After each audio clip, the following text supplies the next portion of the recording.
इल्जाम आप पर लग रहा है वो ये कि आप आलोचना बर्दाश्त नहीं करते, जो आलोचना करते हैं उनकी आलोचना पर ध्यान न देकर ये उनकी नीयत पर सवाल उठाते हैं।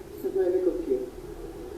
जो आपकी आलोचना कर रहा है, चाहे वो मीडिया हो, वो मीडिया आप उसको पेट बता देते हैं, चाहे दूसरे आलोचक हों, उनको आप उनकी नीयत पर सवाल उठा देते हैं। इस बारे में मैंने ये कहा था कि पिछले 1 साल से इस देश के अंदर एक बहुत बड़ा राजनीतिक षड्यंत्र चल रहा है। यूपीए बर्बाद हो चुकी है, कांग्रेस ने देश को लूट लिया, ये सब लोग जानते हैं और कांग्रेस को बदलने का मन बना चुका है। लेकिन नरेंद्र मोदी जी को एक विकल्प के तौर पर, विकास पुरुष के तौर पर प्रोजेक्ट किया जा रहा है कि नरेंद्र मोदी जी ने गुजरात का बहुत विकास किया है और नरेंद्र मोदी जी विकास पुरुष हैं और अब वो आके देश को बदलेंगे। मैं भी गया था गुजरात में और गुजरात का हम कई टीम 26 के 26 डिस्ट्रिक्ट में हमने टीम भेजी। वहाँ पर हमने देखा कि लोगों को बहुत ही बुरा है, मतलब कोई ग्रे एरिया नहीं है, ब्लैक एंड व्हाइट एरिया है बिल्कुल। किसानों की जमीनें छीन के अंबानी और अडानी को दी जा रही हैं। कई किसानों को मुआवजा तक नहीं मिला। जिन लोगों को, थोड़े बहुत लोगों को मुआवजा दिया गया, अगर 50 लाख रुपए एकड़ का मार्केट रेट था, उनको 1 लाख रुपए एकड़ देके चलता कर दिया। वो किसान भुखमरी के कगार पे आ गए।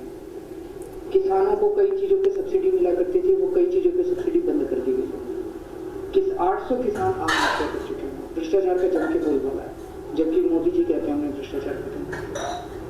तो ये चीजें ऐसी तो नहीं कि मुझे ही पता चली थी, मीडिया को भी पता थी, मीडिया को भी।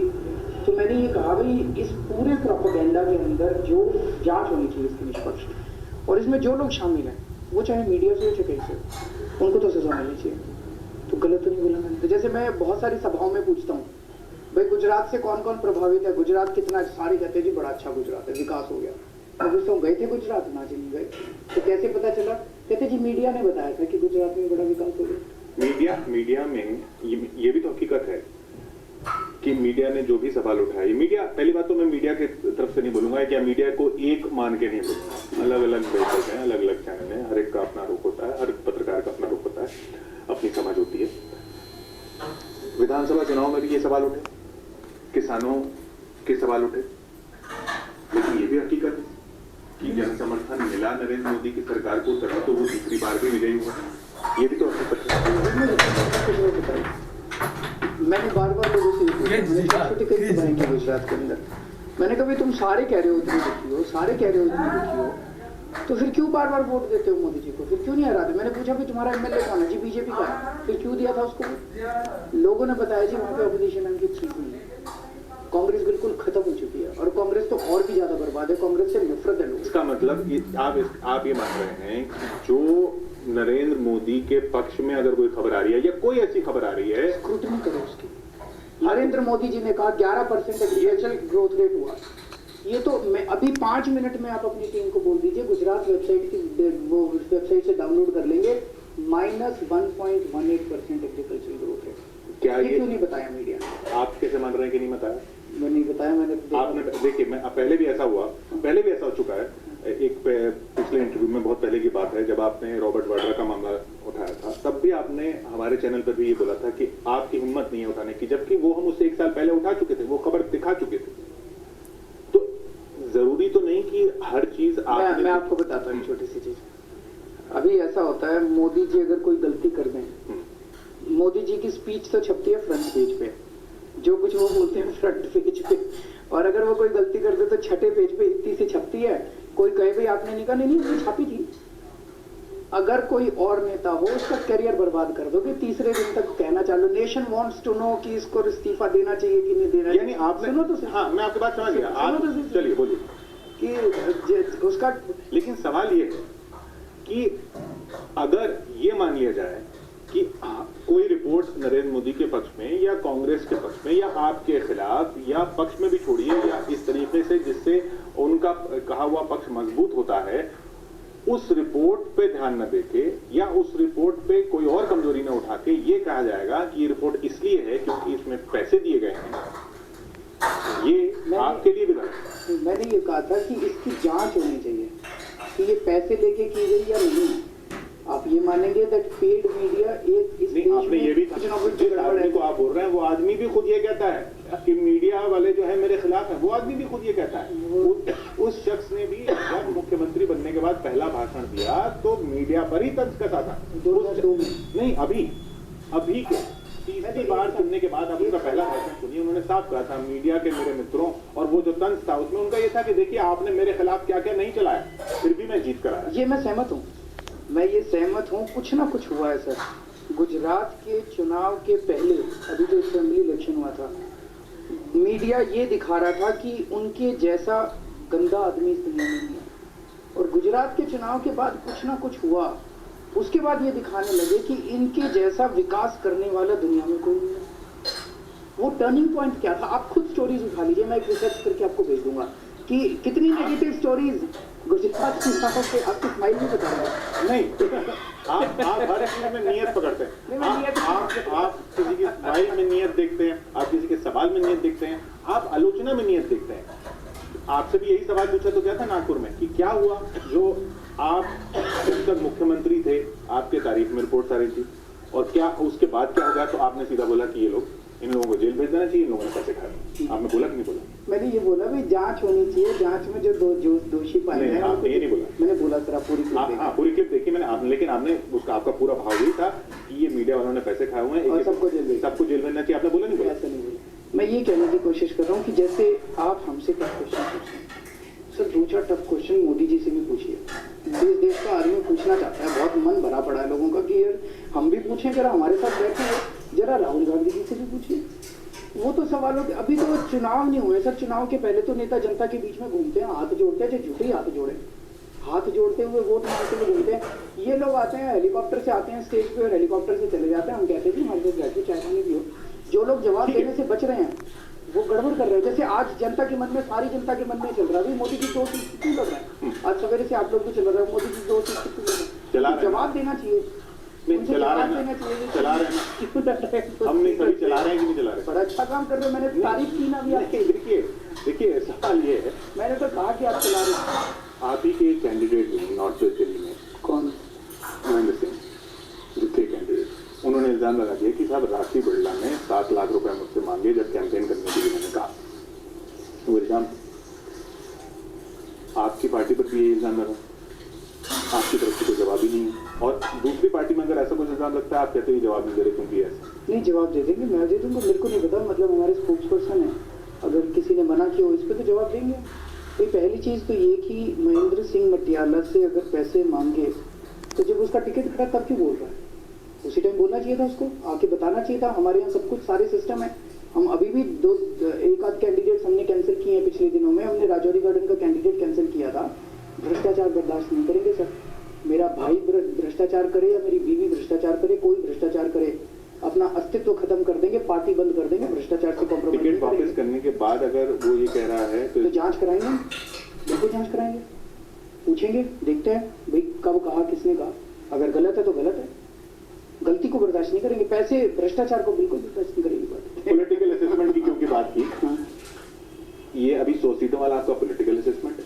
मेरा पॉलिटिकल असेसमेंट क्यों मानते ये हैं? ओपिनियन पोल नहीं है सर। मैं घूम रहा हूँ ना देश में घूमते हुए एक सेंस आती है कि क्या माहौल है, क्या है, और थोड़ा सा अपनी असेसमेंट, मेरा अपना असेसमेंट है।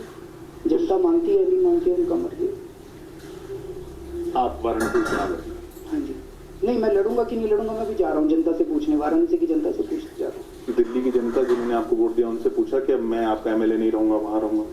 नहीं, दिल्ली में अभी चुनाव होंगे तब उनसे भी पूछेंगे, अभी तो चुनाव नहीं है। नहीं, नई दिल्ली की जनता ने, आप क्योंकि जनता से पूछने की बात करें, नई दिल्ली की जनता ने, नई दिल्ली की जनता से ने आपको वोट दिया कि आप हमारे एमएलए होंगे, उनसे तो पूछिए कि आप, मैं वाराणसी जा रहा हूं, मैं नहीं होऊंगा। उनको ये, उनके साथ धोखा नहीं है आप ही की भाषा में? इस समय सर देश के ऊपर बहुत बड़ी आपत्ति आ रही है, आपदा आ रही है, देश खतरे में है। अभी तक 10 साल से यूपीए सरकार चल रही थी, उसको मुकेश अंबानी चला रहे थे। और ये आपका आरोप है? मेरा आरोप है, मेरा आरोप है, मैं ये नहीं कह रहा, मेरा उन्होंने अपनी तरफ से कुछ सफाइयां भी दी हैं। उन्होंने वो SMS के जरिए सब आप ही ने सिखाया? मैंने उनको ऐसे, उनकी तो कर लो दुनिया मुट्ठी में, वो पूरे दुनिया ही मुट्ठी में कर रहे हैं वो लोग। तो नहीं, उन्होंने खैर उस बिंदु पर भी आएंगे, बाद में आएंगे। तो मैं ये कहने की कोशिश कर रहा हूँ कि यूपीए सरकार ने सब कुछ इस देश का लुटा दिया और कुछ चंद कंपनियों के हवाले इस देश को कर दिया। जिसमें अंबानी सबसे मेन है। नरेंद्र मोदी जी अब जो बचा खुचा है उसको भी अंबानी के सुपुर्द करने जा रहे हैं। अंबानी की एक जेब में मोदी है और एक जेब में राहुल गांधी है। राहुल गांधी जी को भी और मोदी जी को भी दोनों को हेलीकॉप्टर देते हैं, पैसे देते हैं चुनाव लड़ने के लिए। जो मर्जी जीत जाए, कंट्रोल उनके हाथ में रहता है। इन दोनों से इस देश को बचाना है सर। अब बात नई दिल्ली की या वाराणसी की नहीं है। मैं वाराणसी के लोगों से ये अपील करने जा रहा हूँ कि अगर आप लोगों ने नरेंद्र मोदी जी को जिता के भेज दिया, ये देश नहीं बचेगा। यानी आपने ठान लिया है यानी आपने ठान लिया कि हम वहां से लड़ेंगे। ये जनता से पूछूंगा, जनता से पूछने का तो फिर दिखावा ही लग रहा है। आप तो मान के बैठे कि वहां से मैं उनसे उनको कहने जाऊंगा कि भैया इनको मत जिताना। मैं लड़ूं या ना लड़ूं आप बता दो। ये तो कह सकता हूँ ना कि इनको मत जिताना जी, ये बड़ा डेंजरस हो जाएगा। इनको मत जिताना, इनके खिलाफ कोई कैंडिडेट खड़ा हो उसको मिलके सब समर्थन दे दीजिए। जनता तय करेगी सर। ये भी मुमकिन है आप कह रहे हैं? जनता तय करेगी। जनता कहेगी केजरीवाल जी आप लड़िए तो मैं लड़ जाऊंगा। कहेंगे जी अच्छा इनको नहीं जिताएंगे, इसको जिता लेंगे तो उसको जिता लेंगे। नरेंद्र मोदी के खिलाफ जो कैंपेन बाकी कई पार्टियों का है, कांग्रेस समेत, वो उनकी कथित सांप्रदायिक राजनीति को लेकर है। आप उस मुद्दे से ध्यान नहीं भटका रहे? ना, मैं नहीं भटका रहा। मैंने तो बहुत बार बोला, कल भी आप देख लेते, मैं हर बार बोलता हूँ। भाई जो षड्यंत्र के बारे में जो आपने बोला था, मैंने उसमें भी क्लियर किया। मोदी जी के दामन पे गुजरात दंगों के छींटे हैं। मोदी जी का दामन गुजरात दंगों से रंगा हुआ है। तो एक साल पहले कॉन्स्पिरेसी रची गई कि ये क्या करें, वो हट ही नहीं रहे छींटे। 10 साल हो गए फिर भी नहीं हट रहे।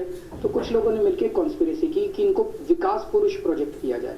ये दिखाया जाए कि इन्होंने गुजरात में बहुत विकास किया, चलो गुजरात में दंगे हो गए, गलती हो गई, उसको भूल जाओ। और फिर इनको एक साल तक विकास पुरुष ये आ गए तो भारत बदल देंगे, ये आ गए तो भारत बदल, ये बार बार प्रोजेक्ट किया गया। ये उसी का एक हिस्सा था सर। उनके सांप्रदायिक चेहरे के ऊपर एक विकास का चेहरा लगाने का एक बहुत बड़ा षड्यंत्र रचा गया था। तो आप भी मैं वाराणसी के लोगों को ये कहने जा रहा हूँ, मोदी जी के गुजरात के अंदर 10 साल में 60,000 स्मॉल स्केल इंडस्ट्रीज उन्होंने बंद कर दी हैं। मोदी जी का विकास का मॉडल ये है, किसानों की जमीनें छीन के अंबानी और अडानी को दे दो, स्मॉल स्केल इंडस्ट्रीज बंद कर दो, मीडियम स्केल इंडस्ट्री, अब केवल इंडस्ट्री अंबानी और अडानी चलाएंगे। वाराणसी के बुनकरों को सोचना पड़ेगा कि हमारा काम बचेगा कि नहीं बचेगा। बनारसी साड़ी बनाने वालों को सोचना पड़ेगा कि ये हमारा सारा धंधा उठा के अंबानी और अडानी को तो नहीं देंगे। वाराणसी के किसानों को सोचना पड़ेगा कि हमारी भी जमीनें छीन के अंबानी और अडानी को तो नहीं दे दी जाएगी कभी। ये मैं उनको बताने के लिए जा रहा हूँ। गुजरात की जनता ने ये नहीं सोचा? गुजरात की जनता ने सोचा, वो कह रहे हैं विकल्प नहीं हमारे सामने। तो आप गुजरात में जाके विकल्प दीजिए। वो गुजरात से भी चुनाव लड़ रहे हैं। हम गुजरात में भी देंगे सर, इधर भी देंगे। आप खुद गुजरात में भी लड़ेंगे? आप गुजरात असेंबली की बात कर रहे हैं, इसकी बात? मैं गुजरात में लोकसभा सीट से भी वो चुनाव लड़ सकते हैं।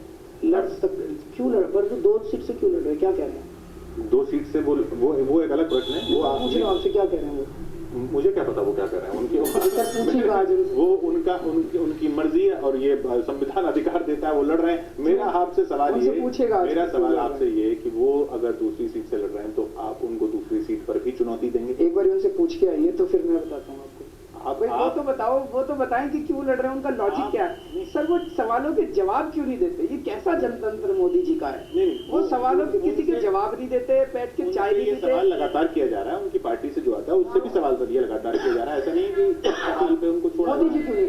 लेकिन वो उनको अरुण जेटली वो सवाल भी किया जा रहा है कि वो क्यों नहीं बोलते। वो सवाल भी किया जा रहा है कि वो क्यों नहीं बोलते।